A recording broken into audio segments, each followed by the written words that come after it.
మీరు ఇంతకుముందు ఎవరన్నా ప్రేమించారా? నిజంలో ప్రేమ ప్రేమించాను. ఏమైంది మరి? విఫలం కాలా? మీరు నమ్ముతారా? ఉమ్, ఆ అమ్మాయి నన్ను మనస్ఫూర్తిగా అభిమానించింది, నేను మనస్ఫూర్తిగా అభిమానించాను. అయితే ఏంటంటే సార్, ఒక రోజు ఆ అమ్మాయి ఇంటికి వెళ్ళాను. ఉమ్, ఆ పేరెంట్స్ నన్ను పరిచయం చేయడానికి తొరా డబ్బునోడు, బాగా డబ్బునోడాడు. ఉమ్, మొత్తం అట్మాస్ఫియర్ ఎంతవరకు అమ్మాయి ఇంటికి వెళ్ళలేదండి. మొత్తం అట్మాస్ఫియర్ చూసా. ఉమ్.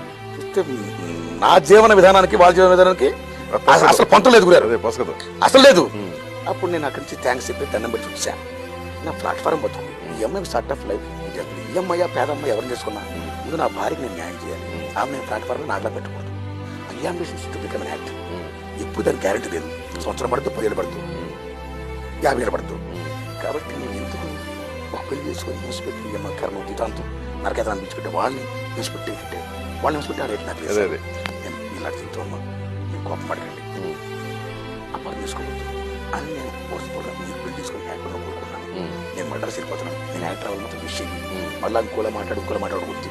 మీరు మాట్లాడినా, మీరు నాకు లెటర్ రాసినా కనీసం అప్పుడు ఉత్తరాలు గురించి సమస్య లేదు, నేను నచ్చేవను, మీరు పెళ్లి తీసుకుని ఆనందం ఉంది అని అనేసి వచ్చి అక్కడ చాలా నన్ను తిరగలేదు గురించి.